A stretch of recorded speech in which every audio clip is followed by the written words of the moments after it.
Hello everyone, চলে এলাম একটি নতুন ভিডিও তোমাদের সাথে শেয়ার করতে। আলু সোয়াবিন রসা। কড়াটাকে ভালোভাবে গরম করে নিয়ে পরিমাণ মতো সর্ষের তেল দিয়ে দিলাম। সর্ষের তেল দেওয়ার পরে দিয়ে দেব লবণ, হলুদ দিয়ে গরম জলে সোয়াবিনটাকে ভিজিয়ে রেখেছিলাম উঠিয়ে তেলের মধ্যে দিয়ে দিলাম। দিয়ে ভাজা ভাজা করে নামিয়ে নেব।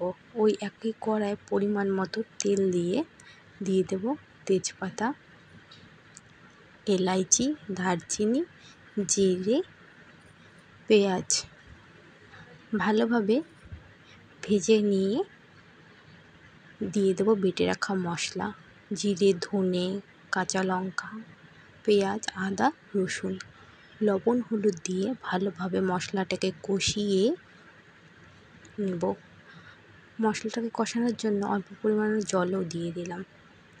দিয়ে মশলাটাকে ভালোভাবে কষিয়ে মশলার থেকে যখন তেল ছেড়ে দেবে দিয়ে দেবো ভেজে রাখা সোয়াবিনগুলোকে দিয়ে 2 থেকে 3 মিনিট আরও ভেজে নেব।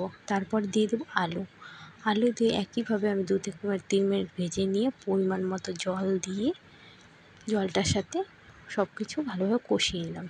ঝোলের জন্য এবার জল দিয়ে দিলাম। 5 থেকে 10 মিনিট ভালোভাবে ঝোলটাকে ফুটিয়ে নেব। ফুটিয়ে নেওয়ার পর গরম মশলা দিয়ে নামিয়ে নেব।